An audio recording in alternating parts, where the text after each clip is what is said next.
Tak tento mládenec, ktorý práve vošiel do triedy a posadil žiakov na stoličky, rozhodne nie je žiaden pán profesor. Je to ich kamarát, spolužiak, ktorý si jednoducho vyskúšal učiteľský chlebík. Študenti prišli s takým originálnym nápadom, že si vyskúšajú vyučovanie z tej druhej strany a vyskúšajú si teda to, čo predvádzajú s nimi učitelia.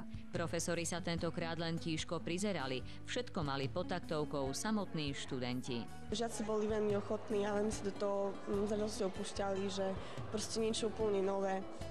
Nebol problém s tým. Práve som sa bála, že či nebudú mať problém s tým naši profesori, že či to dovolia, ale ani s nimi nebol problém.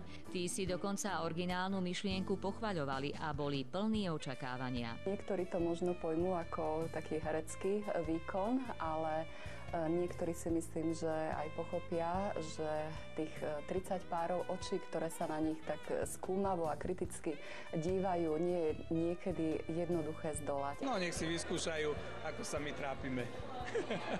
Uvidíme, či sme dobrí učitelia, alebo nie, keď nás budú napodobňovať náhodou. A niektorí žiaci v niektorých triedách si skutočne prišli na svoje a vyučovanie uchopili do vlastných rúk.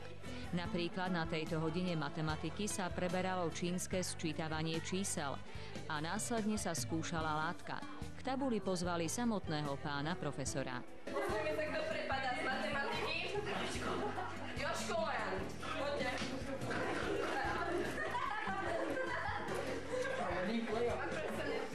Oni trocha parodujú nás, čiže máme takú spätnú väzbu o tom, že ako asi nás vnímajú, lebo oni vlastne sa správajú tak, ako vidia nás sa správať. Tak a títo tu vpredu parodujú seba, parodujú veľmi dobre, lebo takto sa nejako správajú, čiže vedia o tom, ako sa správajú a vedia o tom, že to je zlé, takže myslím, že bude to na niečo dobré. Väčšina triednych kolektívov túto hru vzala vážne a seriózne sa na ňu pripravila. A ako sa cítili žiaci pred učiteľskou katedrou? Veľmi príjemne, žiaci boli pozorní, len najťažšie bolo si to pripraviť. Páčilo sa mi, že ja som bol vlastne stredobodom pozornosti a mňa museli všetci počúvať. A nepáčilo sa mi, že stačilo len, že oni si niečo pošuškali medzi sebou a sa začali smiať a už som myslela, že sa smejú zo mňa.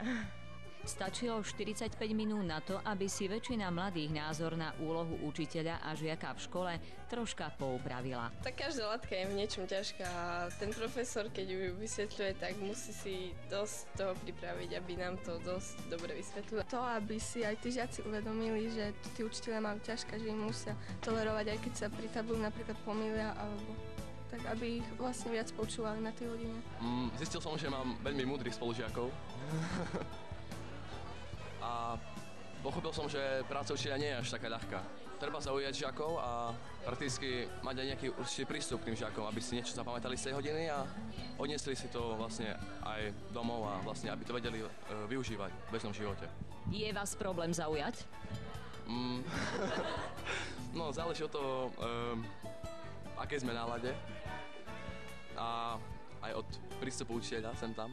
Čo si myslíte, ako zvládli tú svoju funkciu žiaci? Výborne. Ja som bola osobne veľmi prekvapená. Výborne to zvládli, keďže tiež ešte len krátko učím, ale bolo to super. Chceli to skúsiť, no. Tak skúsili si to, vidia, že to nie je ľahké, tak možno budú tolerantnejší, možno budú tichšie, možno budú pozornejšie počúvať. Očakávam od toho len samé pozitíva. Zdá sa, že tohtoročné oslavy Dňa učiteľov na Snínskom gymnáziu v podobe netradičného vyučovania priniesli spokojnosť obidvom stranám. Pedagógom i tým, ktorým škola pomáha otvoriť dvere do sveta dospelých.